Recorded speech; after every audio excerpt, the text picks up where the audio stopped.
For half a decade, between 2008 and 2013, Crystal Castles was one of the most talked about experimental bands on the planet, releasing hit song after hit song and electrifying crowds with their live shows, even drawing praise from Shakira. Ooh.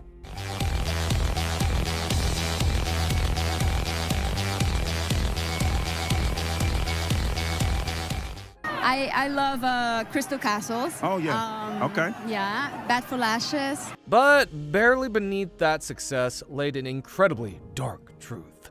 Two individuals 10 years apart who encouraged each other's destructive tendencies, frequently getting into fights on stage with fans, with security guards, and with each other.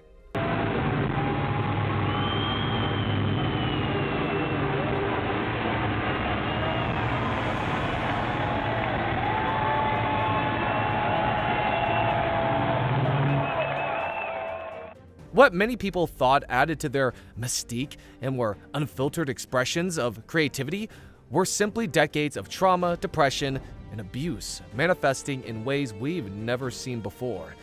This is the dark reality of Alice Glass and Ethan Kath, Crystal Castles.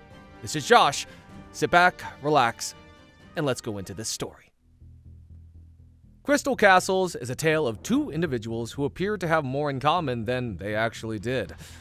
Alice Glass, or Margaret Osborne, as named by her parents, was born on August 25, 1988 in Toronto. She attended a Catholic school up until junior high due to her family's tradition. At age 15, she ran away from home to live in a squat community of punks under the name Vicky Vale. This is a remarkably underdiscussed chapter of her life, which could explain some of the struggles she experienced later in life. In Catholic school, Alice's ability to stand out was much more of a curse than it was a blessing. A reputation as the weird kid quickly became a reputation as the bad kid. Alice never believed in hell, but she enjoyed the ritualistic smell of incense during sermons. She was permanently banned from the school bus after accidentally setting off the emergency alarm whilst trying to stop some boys from stealing a badge she'd won in a poetry contest, and she also intentionally rolled around in dirt just so she could infect everybody with head lice, later describing her motivation by stating, "Junior high is hard enough without giving someone parasites." At home, things weren't much better. Her favorite childhood memory being the guitar she received for Christmas at age 11. She never got along with family, and by the time she was 15, life was bleak and lonely. Things were not great between me and my dad.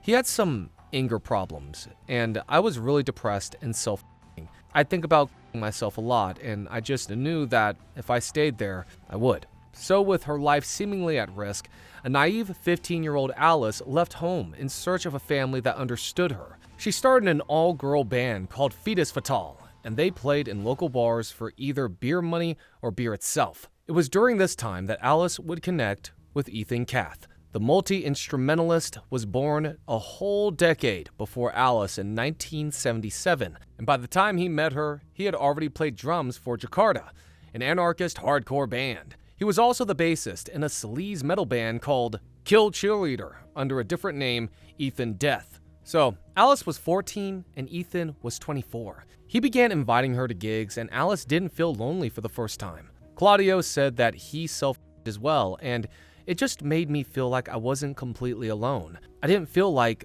my life had too much value. In a lot of ways, I feel like he could have almost been anyone. And so it was out of this desperate and tortured sadness Crystal Castles was born. LA wants to know where we came up with our band name. We were watching a commercial for a toy version of She-Ra's castle, and in the commercial it stated the Crystal Castle was the source of all power and that the fate of the world was safe in the Crystal Castle, and we decided to name our band after that. We have never seen an episode of She-Ra though. I hear it's good. I hear it's bad. There are a few conflicting stories about how they came to be in the earliest interviews the band did. They apparently never intended to be a band. However, in a later interview with MTV Backstage Pass in 2008, Ethan would clarify those claims. One of our singles was recorded by accident, but a journalist turned that into our band was an accident. We went to a studio to record 5 songs, and at the end of the day, the studio guy gave us a CD with 6 songs, he had recorded us setting up. A few months later, I put that extra track up on the internet as Alice Practice, and this label in London heard it and wanted to release it, and that was like the start of our band. Regardless of how they came together, Crystal Castles took the world by storm with their music, which was a harsh blend of noise punk, electropunk, electroclash, witch house, synth pop, amongst other things. An innovative sound that pioneered a whole new genre of its own and immediately catapulted Crystal Castles into beloved status by the time their first album released with a dedicated fan base. The same when you go to like Moscow and Japan, and it's all kind of same reaction. The live shows are more like to the fans, like everyone's invited to have fun, but we don't really care if you don't. There was a clear division of roles within the group, with Alice's contribution being the lyrics, whilst Ethan handled most, really everything else, from writing the music itself to every last production choice. I give it to her, and she is free to write whatever she wants on top of the music. The album is a collection of tracks from Sold Out 7 Inches and a few new tracks that we recorded just for the collection. We didn't really go into a studio and have all of our time there, just spend a month recording, forcing crap out. It's more gradual. This organic process would later be disputed and contested by both parties in future interviews. But even in these earlier interviews, there were plenty of red flags that offered a window into Crystal Castles' dark relationship. An interview with now defunct UK media outlet The Stool Pigeon had this to say about the band. You don't need to spend too long in Crystal Castles' company to guess what kind of relationship exists between Alice Glass, 18-year-old vocalist, and Ethan Fawn, 27-year-old keyboardist programmer. With Crystal Castles, it's all about the C word, control. Chilling words that O'Keefe, interviewer and editor, would go on to provide context for in the article. Detailing his and photographer Chris's encounter with the band, he said, as the shoot wears on, Ethan grows increasingly tetchy. She needs to eat, he exclaims at one point, she being Alice, who's right here in the dressing room and has vocal cords of her own. When Chris suggests that a good photo will encourage people to read the article, Ethan replies that he only does press because his record label forces him to. Matters descend into farce. Chris tries to get Ethan more involved. Ethan turns to face the wall. Chris asks Ethan to face Alice. Ethan pushes his tongue below his bottom lip in a gesture rarely seen outside primary schools. But the shoot's most revealing moment arrives when Chris politely requests that Alice lift up the corner of her mask. "Don't lift up the mask," Ethan snaps. "She can make her own decisions," says Chris, and I barely resist applauding. But my spirits plunge when Ethan announces that he'll be doing the interview alone. O'Keefe goes on to document how Ethan forced him to stop the interview several times, requesting to go off record 4 times in 20 minutes over trivial issues. Ethan also admitted to firing up to 3 different mixers, as well as making fun of Alice's friends and former bandmates who were trying to reach out to her. Red flags that, for some reason or another, were overlooked at the time. Crystal Castles were unprecedentedly successful, even as they released their second studio album in 2010. It received critical acclaim as the group won the John Peel Award at NME in 2011. Crystal Castles. Thank you. Respect to John Peel. If you paid attention, you'd have noticed that Alice turned up to receive that award on crutches. This was the result of one of their many live shows where things got physical. Crystal Castles had a reputation for being absolutely destructive on stage. Me and Alice like to headbutt each other until we see purple dots in the air. And it's time to go on.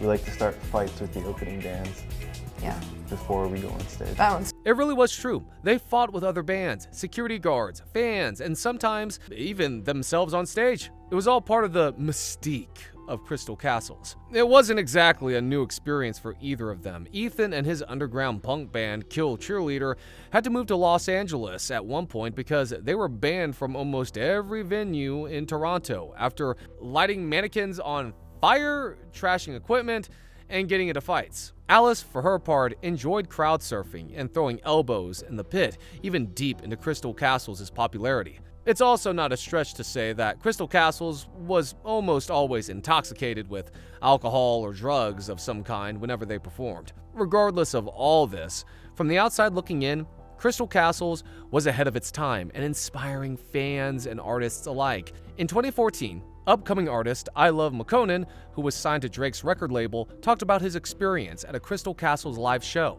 It was a life-changing experience for me. I've always stayed a fan, and I've always looked out for their new shit on my own. One of the only shows I went to here in Atlanta was a Crystal Castles show.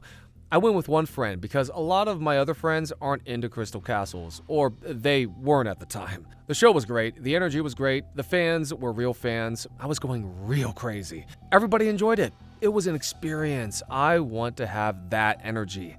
I want to have that feeling. Like, I want people to get the feeling from my music that I got from Crystal Castles' music. I remember hearing their album, too, for the first time. I put it on in my house, and that whole night, I was in a trance from the first song. I felt that energy come over my room. It changed everything for me, really. I started listening to their music hard for the whole year. I still have never stopped listening to it. So, Crystal Castles were 3 albums in by 2014. And whilst the Indian experimental music community had awarded them legendary and iconic status, things came to an abrupt end when Alice Glass announced via Facebook that she was leaving the band. I am leaving Crystal Castles. My art and my self-expression in any form has always been an attempt towards sincerity, honesty, and empathy for others. For a multitude of reasons, both professional and personal, I no longer feel that this is possible within CC. Although this is the end of the band, I hope my fans will embrace me as a solo artist in the same way they have embraced Crystal Castles. Whilst heart-wrenching for fans, the news would have surprised very few. Anyone who paid attention to the duo up until this point would have figured out that they weren't built to last forever. In fact, it was a small miracle that they made it this far. However, there seemed to be genuine tension between Alice and Ethan, which fans didn't know the source of. These rumors would get stoked even more when Ethan appeared to take a dig at Alice by including an odd statement to a new track released on SoundCloud featuring vocals from a new vocalist named Edith. The statement read, "I wish my former vocalist the best of luck in her future endeavors. I think it can be empowering for her to be in charge of her own project. It should be rewarding for her considering she didn't appear on Crystal Castles' best-known songs. She's not on Untrust Us, Not in Love, Vanished, Crime Wave, Vietnam, Magic Spells, Nights, Air War, Lenny, Lovers Who Uncover, Violent Youth, Reckless, Year of Silence, Intimate, 1999, Good Time, Violent Dreams, etc. People often gave her credit for my lyrics, and that was fine. I didn't care. This was deleted soon after, but the internet never forgets, and Ethan was obviously trying to diminish the impact Alice had on Crystal Castles. Confirmation that the tension existed and was now playing out in the public eye. Alice fired back immediately in a string of tweets saying, "For the record, I wrote almost all of the lyrics in my former band and the vast majority of the vocal melodies. I was a founding member of Crystal Castles and shaped the sound and aesthetic from the very beginning. Manipulative statements about my contributions to the band only reinforced the decision I made to move on to other things." A couple months later, in July 2015, Alice released her first post-Crystal Castles single, Stillbirth, and accompanying it was a statement detailing, "Years ago, I began the process of trying to remove myself from an abusive relationship that started when I was a teenager. Over the course of that relationship, I was systemically cut off from anyone and everyone that I could truly be close to. I was talked down to, yelled at, locked into rooms, and criticized daily about my abilities, my weight, my looks, my intelligence, and almost every move I made. When I couldn't take it anymore and I wanted to end the relationship, I was threatened. Then I was told I was loved, and the cycle would begin again. I want young women and young men to understand that this kind of treatment of others can happen where it might be least expected, even in environments that thrive on creativity and open-mindedness, that advocate artistic and counterculture ideals. Sometimes people will use these things to camouflage themselves so that their might go unnoticed, so that you wouldn't think to consider it could be happening right in front of you. The clarity I've gained since getting out of that situation has opened up my life in a way that I didn't imagine was possible. Although some of the pain and anger still lingers, my life finally feels as though it has value and meaning. I speak out, now hoping that I can encourage other young women and young men to affirm their value within their relationships or get out. This isn't always obvious, and it doesn't have to involve black eyes, blood, and broken bones. Emotional and psychological abuse can be just as damaging, and it is extremely difficult to remove yourself from. Those that have known me throughout my career might be surprised that someone who publicly gave the impression of being fearless and seemed as though they didn't take shit from anyone could find themselves being severely mistreated and manipulated by someone they were close to. This person nearly stripped me of myself, and for years, I felt as though they were waiting for my life to end. Alice announced that she would be donating all the proceeds of the song to victims of abusive relationships, and even though she didn't mention his name, fans began to wonder if her unspecified abuser was the same guy who brought them all those iconic songs. Alice has always been a voice for women empowerment, not just through her domineering live show performances, but also in interviews. I strongly believe that every girl should be given a guitar on their 13th birthday or 12th or maybe even earlier, and I think every girl that wants to should start their own band and do it immediately. If you look, I think at Reading, I'm like the only girl in a band playing that entire day, and that makes me really sad. It's kind of weird, like you have to be either some sort of mother figure or like a sex pot, and there's no in between. It's not just girls for the sake of making music and doing what they want, but it should be. And I think that every girl should, if they want to, should start a band, like no matter what people in their lives think about it.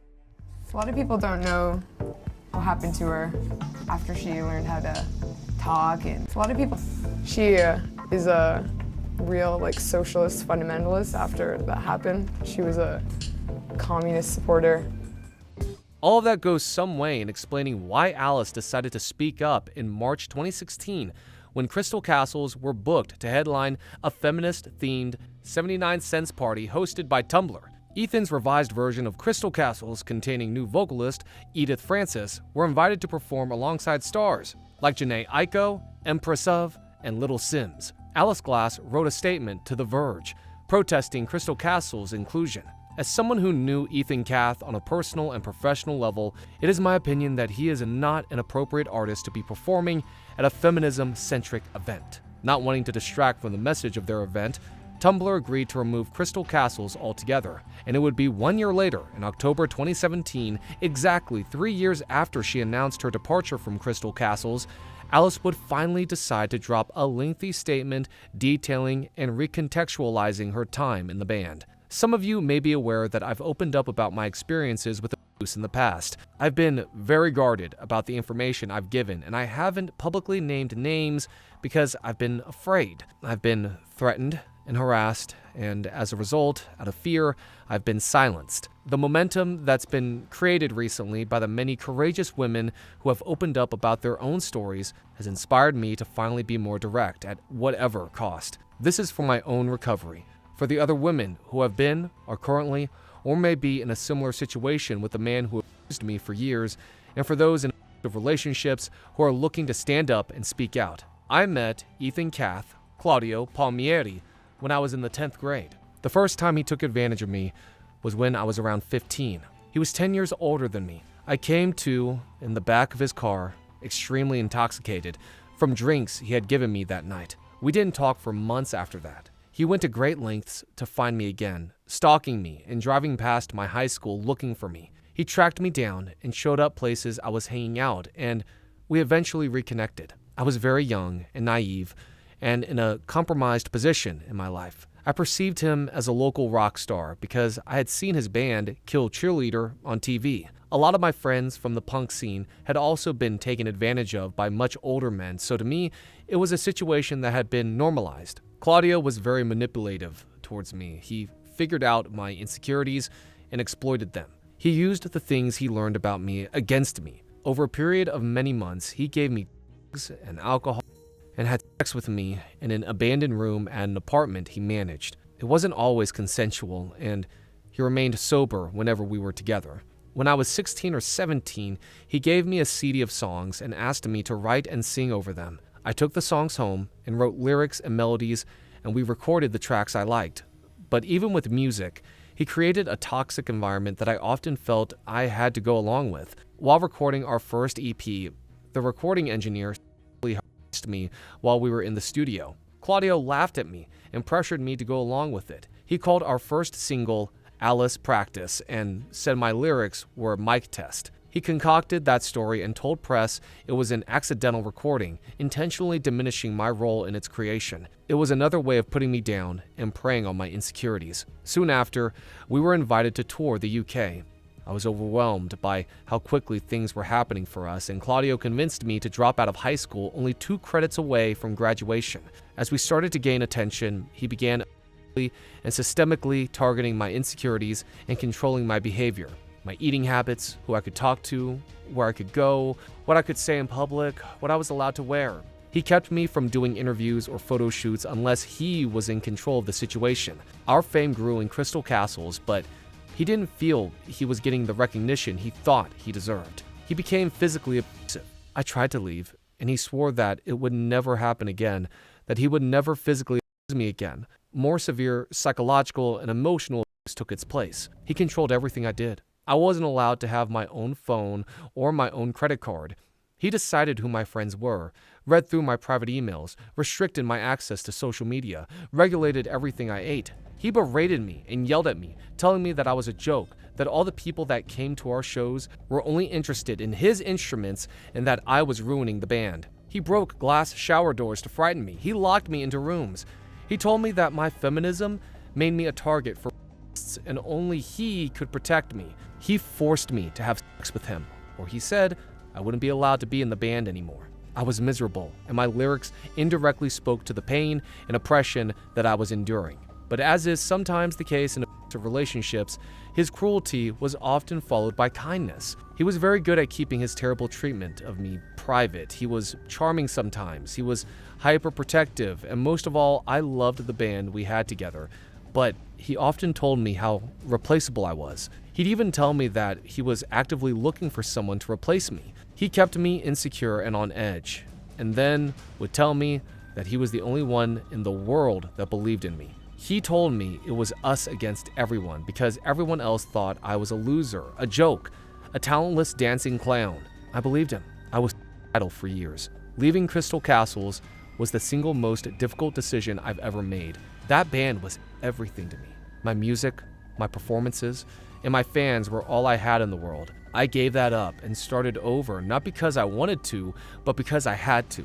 As difficult as it was, I knew that leaving was one of the best decisions I've ever made. It has taken me years to recover from enduring almost a decade of abuse, manipulation, and psychological control. I am still recovering. A truly shocking and incredibly appalling sequence of events, elements of which were simply undeniable, as we've already covered. Following this statement, Ethan's Crystal Castles World Tour was canceled, and 1 month later in October, Ethan sued Alice for defamation.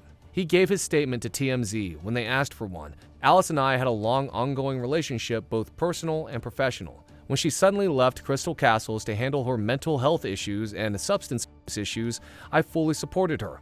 I will continue to support her quest to wellness, but I can't support false claims and accusations put forth after the band attained new success without her. False allegations take away voice from true victims, and that's what saddens me most about all of this. Ethan alleges that Alice cost him over $300,000 in profit.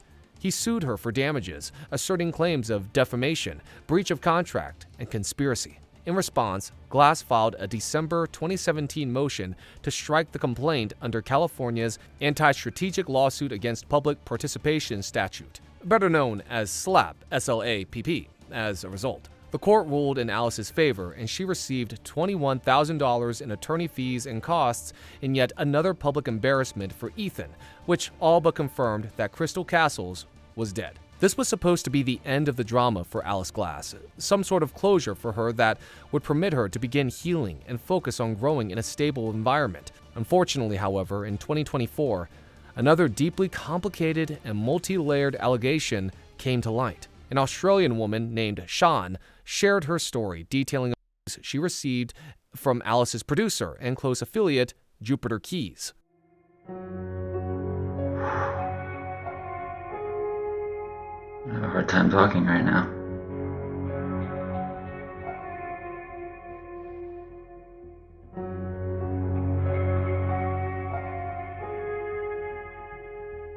I feel like someone just woke me up from a dream, and I got stuck in the dream. Sean alleges that Jupiter reached out to her in 2018 when he thought she was 16 years old, when in reality, she was actually 22 and only looked young because of an eating disorder. They got talking seriously in 2022 when he got extremely controlling, asking her to take down pictures on her Instagram where she looked very young to avoid triggering Alice, who he wanted to keep in the dark about his relationship with a girl 18 years younger. At some point, Jupiter flew to Australia to spend 2 weeks with her, in which he prevented her from seeing her family, got her addicted to drugs, and had sex with her whilst she was passed out drunk and couldn't consent. Before and after this event, she also claimed that Jupiter infantilized her by asking her to speak in a baby voice, just like Alice does. I realize how much everywhere is exactly the same when you go to like Moscow and Japan, and it's all the kind of same reaction. The live shows are more. These allegations are incredibly complicated with lots of twists and holes in both hers and Jupiter's response. However, what nobody expected was for Alice to come out with wholesale support for Jupiter Keys. Lots of love for Jupiter, always. On my last CC tours, Jupiter was the only one who stood up against Ethan's behavior towards me. It never felt important enough for others to say or do anything to protect me. This has all been very triggering to think about because I actually was underage when the towards me started. Jupiter and I are still good friends now, and F off to the creeps who have been harassing us for all these years. This was an extremely odd comment from Alice, where she was completely dismissing another woman's story, either because she wasn't abused as a child like she was, or because the abuser in question was someone who was nice to her. This was only one instance of Alice exhibiting behavior that suggests she might still be in a dark place. In a recent live show in Belfast, she attacked a fan who was supporting her because she thought the fan was chanting for Ethan. Alice was also heavily intoxicated during this show, much like she was during her Crystal Castles days, and she even proceeded to take nitrous whippets, or laughing gas, right there on stage in front of her fans. Alice Glass is undeniably a victim, and that healing process can sometimes take a lifetime. In a Pitchfork interview she did back in 2018, she said, "I do feel like I'm always going to be haunted by my past, but I can have control of my life now." It's likely that she doesn't know what that control looks like, as she may have swapped one dependency for another by unabashedly supporting Jupiter Keys. However, regardless of what the real truth is behind all of these allegations, fans from the outside looking in can only hope she finds peace and in the process, find herself. Thank you for watching. Like, comment, and subscribe. This is Josh. Have a great day, have a great night, and we'll see you in the next one.